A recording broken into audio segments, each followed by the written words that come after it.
Hati-hati, awas kena prank. Nah, jadi beberapa hari yang lalu Joe itulah pokoknya ya, dia presiden Amrik, dan dia ngumumin gencatan senjata beberapa hari yang lalu, dan katanya pada hari ini Minggu 19 Januari 2025 gencatan senjata antara Israel dan Hamas resmi diberlakukan atau Palestina ya.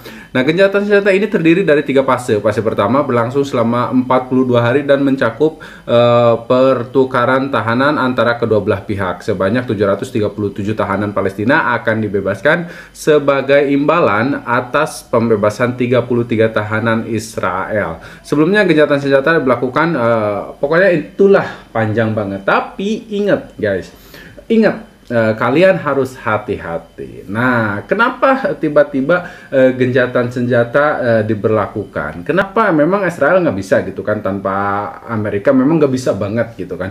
Apa memang mereka beneran takut nih karena Amerika udah nggak bisa bantu, terus banyak negara lain yang bantu Palestina untuk nyerang Israel? Atau sebaliknya, apakah ini taktik untuk negara-negara yang pengen bantu Palestina nyerang, kemudian jadilah rusuh semakin parah? Atau juga masih ada kemungkinan lainnya? Atau juga nih, gencatan senjata ini hanya prank sesaat sambil nunggu ekonomi Amrik itu pulih lagi, terus dia bisa bantu lagi. Kita nggak tahu, tapi yang pasti kita jujur senang banget kalau misalkan Palestina bisa terbebas dari perang ini. Nah, kita akan bahas sedikit aja.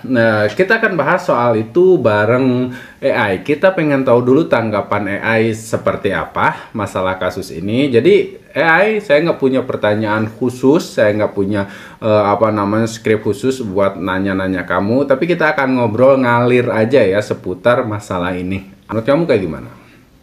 Gencatan senjata antara Israel dan Hamas yang dijadwalkan pada 19 Januari 2025 sempat tertunda karena Hamas belum menyerahkan daftar sandera yang akan dibebaskan. Nah, kita lebih spesifik ke kenapa Amrik dia berhentikan bantuan atau dukungannya pada Israel. Kira-kira menurut kamu adakah ini semacam tipu muslihat? Keputusan Amerika Serikat untuk mendukung gencatan senjata antara Israel dan Hamas pada 19 Januari 2025 mungkin dipengaruhi oleh berbagai faktor, termasuk dampak kebakaran besar di Los Angeles yang mengakibatkan kerugian signifikan. Namun, tidak ada bukti yang menunjukkan bahwa kebakaran tersebut secara langsung memengaruhi kebijakan luar negeri AS terhadap Israel. Nah, sekarang gini, kerugian mereka ratusan triliun, hampir 1000 triliun ya, 900 sekian triliun. Terus kalau misalkan dibandingkan dengan bantuan yang biasa mereka kasih ke Israel, itu kira-kira berapa persennya sih gitu? Kerugian akibat kebakaran di Los Angeles diperkirakan mencapai sekitar 225 hingga 250 miliar dolar AS atau sekitar 3.600 hingga 4.000 triliun rupiah. Sementara itu, bantuan militer tahunan Amerika Serikat untuk Israel sekitar 22 miliar dolar AS atau sekitar 280 triliun rupiah. Jadi, kerugian akibat kebakaran jauh lebih besar dibandingkan bantuan militer tahunan AS ke Israel. Namun, tidak ada bukti yang menunjukkan bahwa kebakaran tersebut memengaruhi keputusan AS untuk mendukung gencatan senjata antara Israel dan Hamas.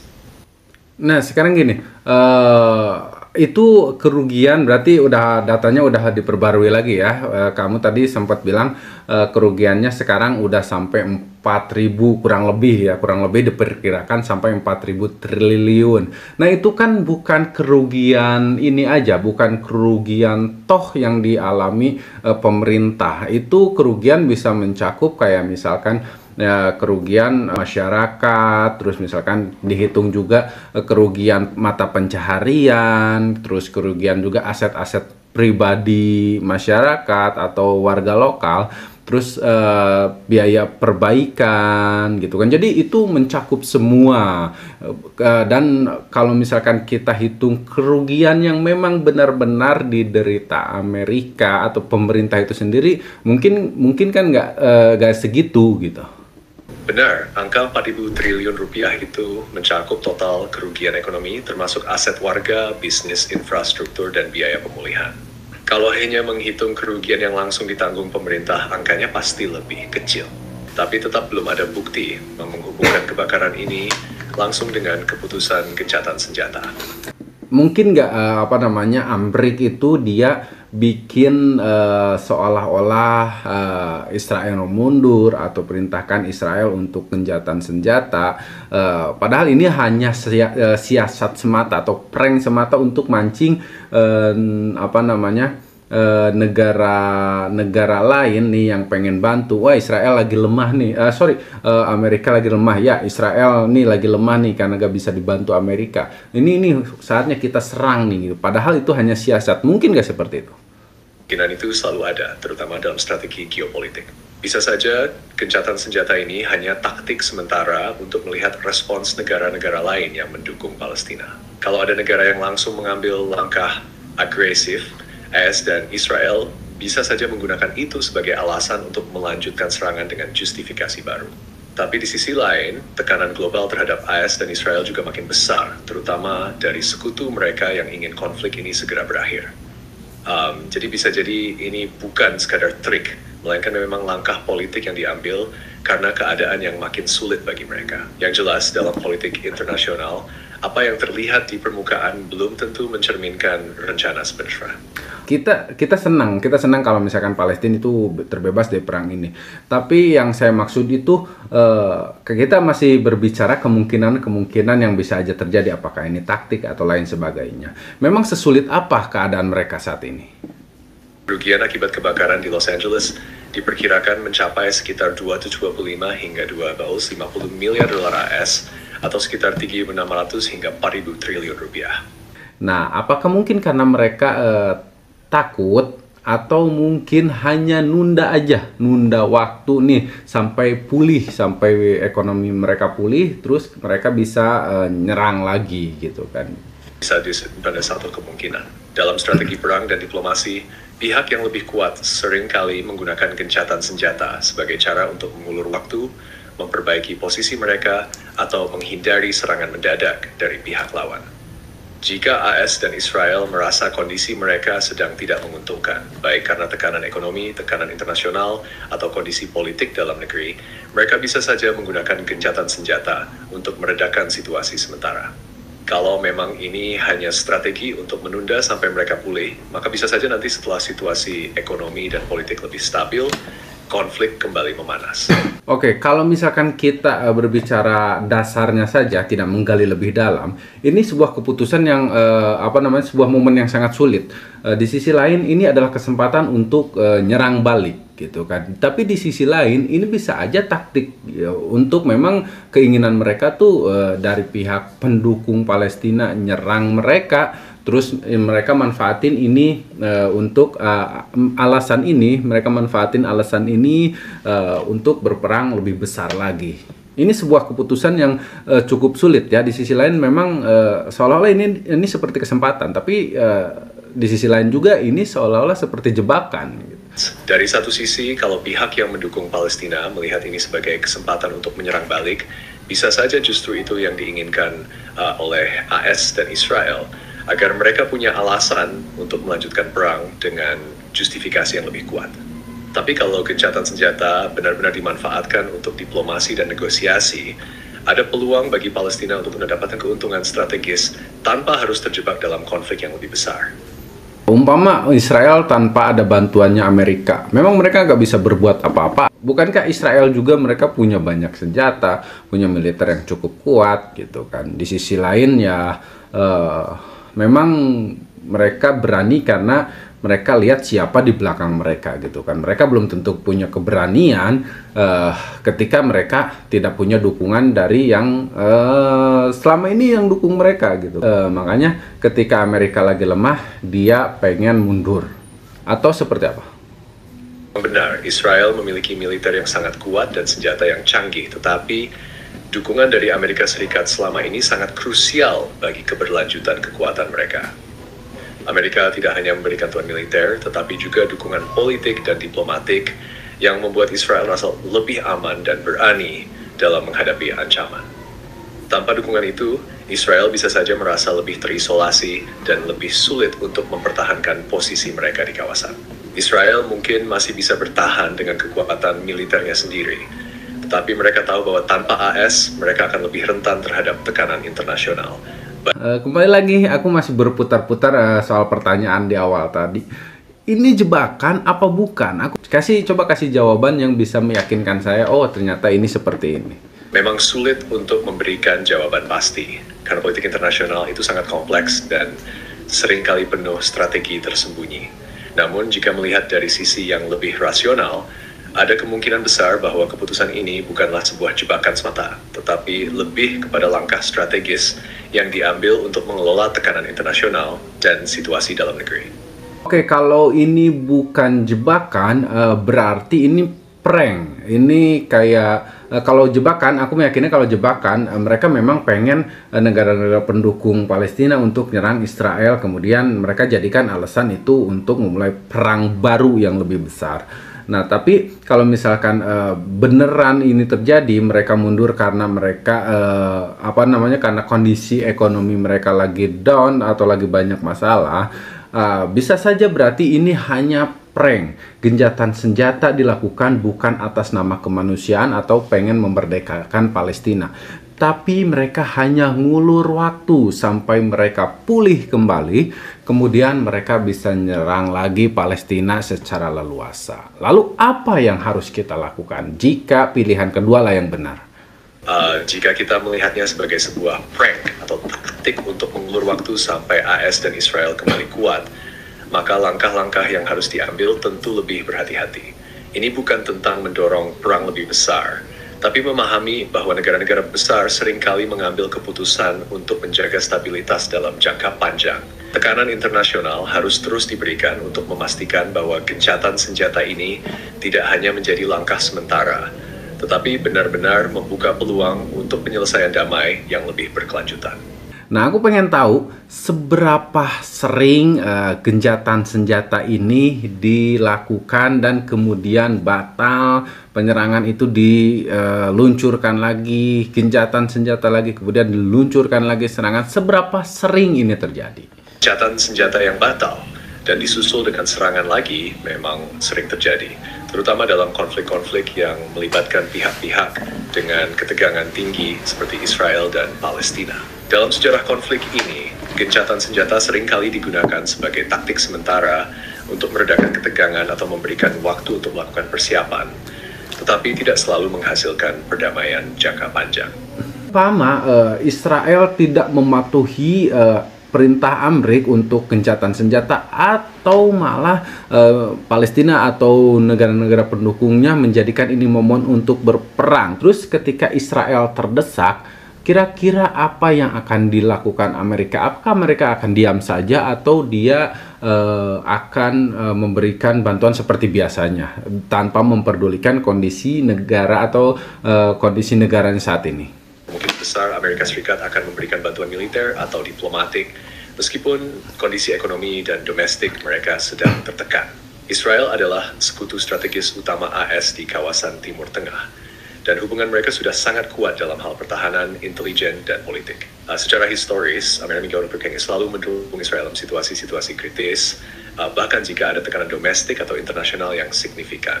Meskipun AS sedang mengalami masalah internal seperti krisis ekonomi atau bencana besar, mereka cenderung menganggap keamanan Israel sebagai prioritas utama karena hubungan yang sudah terbentuk selama bertahun-tahun. Namun, jika situasi semakin memburuk, AS mungkin akan lebih berhati-hati dalam memberikan dukungan langsung, atau mereka bisa memilih untuk mengedepankan solusi diplomatik dan menekan Israel agar lebih mengedepankan gencatan senjata atau negosiasi. Dampak kebakaran kemarin di LA memang seberapa besar dampaknya terhadap ekonomi Amerika Serikat, atau mungkin itu hanya sebagian kecil aja? Dampak kebakaran yang terjadi di Amerika Serikat, terutama kebakaran besar di wilayah seperti California, Hawaii, dan beberapa daerah lainnya memang cukup signifikan. Tetapi biasanya dampaknya terhadap ekonomi AS lebih banyak dirasakan dalam jangka pendek. Kerugian langsung dari kebakaran seperti kerusakan properti, penghentian aktivitas ekonomi, Biaya pemulihan serta kerugian terkait pertanian dan infrastruktur bisa mencapai ratusan miliar dolar, bahkan lebih. Namun, angka tersebut seringkali tidak mencapai angka yang benar-benar mengguncang ekonomi negara secara keseluruhan, meskipun tentu saja berpengaruh pada sektor-sektor tertentu. Berarti sebenarnya Amrik ini mereka masih punya cukup uang untuk terus membantu Israel saat ini. Mungkin dengan cadangan-cadangan senjata mereka. Nah, toh kebakaran kemarin sebenarnya tidak begitu berarti di kepemerintahan itu sendiri. Nah, lalu kembali lagi berarti kita ke permasalahan gencatan senjata. Berarti kalau misalkan seperti itu, kemungkinan yang pertama tadi bisa saja terjadi. Ini adalah taktik mereka atau ini jebakan mereka untuk mancing negara-negara yang bersekutu atau yang mendukung Palestina untuk menyerang Israel. Kemudian itu akan dijadikan alasan untuk Amerika bisa memulai perang lebih besar atau Israel bisa memulai perang lebih besar. Apakah itu sebuah keinginan di balik ini semua? Nah, memperluas jajahan bukan hanya di Palestina atau lain sebagainya. Memang, meskipun kebakaran dan masalah domestik lain bisa mempengaruhi ekonomi Amerika, negara ini tetap memiliki kemampuan untuk memberikan dukungan militer atau finansial kepada Israel, terutama karena cadangan senjata yang besar, dukung atau taktik untuk memancing negara-negara pendukung Palestina menyerang Israel, itu tentu sebuah kemungkinan yang tidak bisa sepenuhnya diabaikan dalam geopolitik global yang sangat kompleks. Dalam sejarah, Amerika dan Israel telah sering menggunakan situasi internasional yang genting untuk memperkuat posisi mereka, termasuk dengan menciptakan narasi atau situasi yang dapat mendukung agenda politik mereka. Jika ini merupakan taktik atau jebakan untuk memperbesar konflik dan melibatkan lebih banyak negara, bisa jadi ada tujuan lebih jauh, seperti memperluas pengaruh atau menciptakan alasan untuk aksi militer yang lebih besar. Dan menurut kamu seberapa besar kemungkinan itu terjadi? Kemungkinan bahwa ini adalah taktik atau jebakan untuk memancing negara-negara pendukung Palestina menyerang Israel memang ada. Namun seberapa besar kemungkinan itu terjadi bergantung pada beberapa faktor yang lebih kompleks. Pertama, Amerika dan Israel memiliki kepentingan besar untuk menjaga stabilitas di kawasan Timur Tengah. Jika tujuan mereka adalah untuk memperluas pengaruh atau menciptakan alasan untuk perang yang lebih besar, mereka akan sangat berhati-hati dalam melakukannya. Mengingat potensi kerusakan yang ditimbulkan oleh konflik skala besar, baik secara militer, diplomatik, maupun ekonomi. Meskipun ada teori tentang taktik atau jebakan, politik internal saat ini lebih cenderung ke arah mencari jalan keluar diplomatik daripada memperburuk perang. Banyak negara besar, termasuk Amerika, menyadari bahwa semakin lama konflik ini berlarut-larut, semakin merugikan mereka dalam hal stabilitas politik, hubungan internasional, dan dampak ekonomi.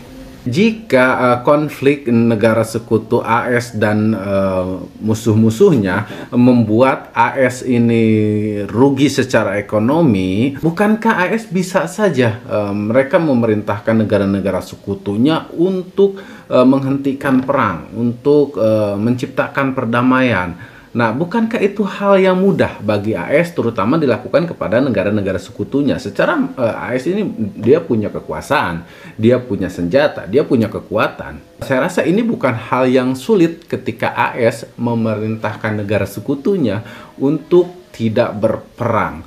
Kenapa itu tidak pernah dilakukan? Malah seolah-olah mereka lah yang menciptakan perang-perang ini dengan memberikan bantuan. Kalau misalkan Israel memberikan kemerdekaan atau Amerika mengakui atau PBB mengakui kemerdekaan Palestina, kemungkinan besar perang stop sampai di sini dan mereka bisa saja damai. Tapi itu tidak pernah dilakukan dan Amerika terus memberikan bantuan seolah-olah inilah yang mereka inginkan, perang seperti inilah, dan mereka mengambil keuntungan dari konflik-konflik yang terjadi. Nah, poin yang kamu angkat sangat relevan dalam melihat peran Amerika Serikat dalam konflik-konflik internasional, terutama di Timur Tengah. Memang benar bahwa Amerika Serikat memiliki kekuatan besar, baik dari segi militer, ekonomi, maupun diplomatik, yang memberinya pengaruh besar terhadap negara-negara sekutunya. Secara teori, Amerika bisa saja memerintahkan negara sekutunya untuk menghentikan perang, terutama jika perang tersebut merugikan kepentingan ekonomi mereka atau stabilitas internasional yang lebih luas. Namun ada beberapa alasan mengapa hal ini tidak selalu terjadi, dan ini berkaitan dengan kompleksitas hubungan internasional dan kepentingan strategis yang lebih besar. Amerika Serikat, meskipun memiliki kekuatan yang luar biasa, seringkali menghadapi tantangan besar dalam menentukan kebijakan luar negeri yang dapat memenuhi semua tujuan jangka panjang mereka.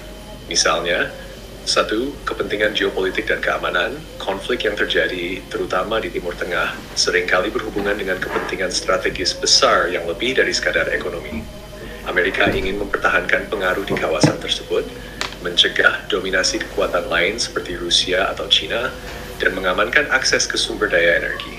Berarti poinnya secara tidak langsung memang AS menginginkan perang ini terus terjadi. Secara tidak langsung bisa dikatakan bahwa Amerika Serikat memiliki kepentingan tertentu dalam mempertahankan ketegangan atau bahkan konflik di beberapa kawasan, termasuk Timur Tengah. Namun penting untuk dipahami bahwa motivasi Amerika tidak selalu semata-mata menginginkan perang itu sendiri, melainkan menjaga posisi strategis, pengaruh geopolitik, dan stabilitas global yang dapat mendukung kepentingan mereka. Dalam hal ini, meskipun Amerika seringkali menyatakan bahwa mereka menginginkan perdamaian, mereka juga memiliki kepentingan dalam menjaga hubungan kuat dengan sekutu seperti Israel, mengamankan akses ke sumber daya energi, dan memastikan bahwa pengaruh mereka tetap dominan di kawasan penting seperti Timur Tengah. Kamu bilang tadi dari pihak Hamas mereka tidak menyetujui atau belum mematuhi syarat-syarat gencatan senjata. Nah, kira-kira akankah gencatan senjata ini benar-benar terjadi dan perdamaian bisa diciptakan? Hamas adalah organisasi yang dianggap sebagai kelompok teroris oleh banyak negara, termasuk Amerika Serikat, Uni Eropa, dan beberapa negara lainnya. Mereka telah terlibat dalam serangkaian serangan teroris terhadap Israel dan menolak pengakuan terhadap keberadaan negara Israel. Mengenai gencatan senjata, jika pihak Hamas menolak untuk mematuhi syarat-syarat tersebut, hal itu bisa memperburuk situasi dan memperpanjang konflik yang tentunya akan mempengaruhi upaya perdamaian di kawasan tersebut. Atau malah mungkin sebenarnya Hamas mereka udah tahu bahwa ini tuh hanya tipu muslihat. Mungkin saja Hamas melihat gencatan senjata ini sebagai taktik atau tipu muslihat, sebagai kelompok yang memiliki ideologi dan tujuan yang sangat berbeda dengan Israel dan negara-negara pendukungnya. Mereka bisa jadi meragukan niat di balik gencatan senjata yang diumumkan. Gitu kan, dari kejadian-kejadian yang sudah dari pengalaman-pengalaman yang mereka dapatkan, saya yakin mereka lebih tahu dan pastinya lebih berhati-hati. Oke, teman-teman, menurut kalian dari pembicaraan tadi, angka apa yang seharusnya kita lakukan? Nah, oke, terima kasih. Kalau kalian mau jawab, silahkan jawab di komen. Terima kasih sudah nonton sampai sejauh ini. Mohon maaf bila ada salah-salah kata. Saya berharap yang terbaik untuk negara Palestina dan juga kita semua.